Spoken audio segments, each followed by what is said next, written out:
Voilà, c'est complètement décalé, Ulrich Bonat. Quel message il envoie là?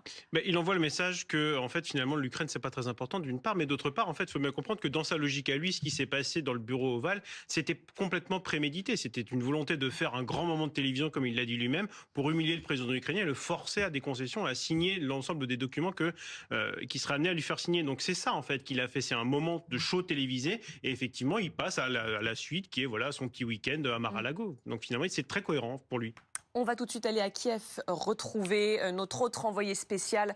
On est avec Pierre Barbin dans la capitale ukrainienne. On sent en tout cas du côté de Volodymyr Zelensky, malgré cette séquence humiliante vendredi dans le bureau ovale, une vraie volonté de retisser des liens avec les États-Unis. Oui, et cette volonté est partagée par la population. Il y a en tout cas une volonté de trouver une solution rapide. Alors vous l'avez dit très brièvement, ce qui s'est passé vendredi a été vécu ici comme une humiliation, une scène choquante, nous disent certains Ukrainiens qui voulaient même parfois totalement couper les ponts avec les États-Unis. Mais je le disais, il y a la volonté de trouver une solution rapide, durable pour le pays, englué depuis plus de 3 ans maintenant dans ce conflit avec la Russie. Donc peut-être qu'il faut faire un pas vers les États-Unis et écouter notamment cet habitant au micro d'Hugo Dorsemène. Je pense que Trump l'a dit lui-même, il a les cartes en main. Mais que nous, côté ukrainien, nous avons des mauvaises cartes. On a l'impression qu'il joue aux cartes. Signer cet accord? Nous sommes prêts à tout pour la paix. Ils disent que nous n'en voulons pas. Comment ça? Beaucoup trop de gens ont perdu la vie.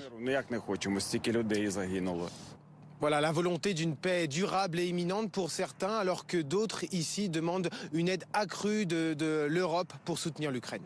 Merci beaucoup, Pierre Barbin, notre envoyé spécial depuis Kiev.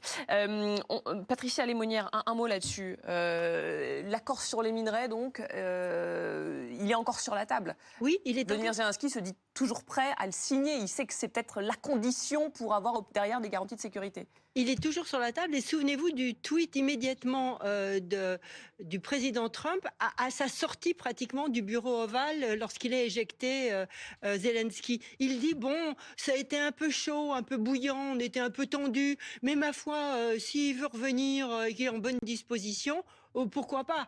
Alors, ce tweet est modéré par la déclaration de Waltz, son conseiller effectivement en matière de sécurité, qui pousse à la démission de Zelensky.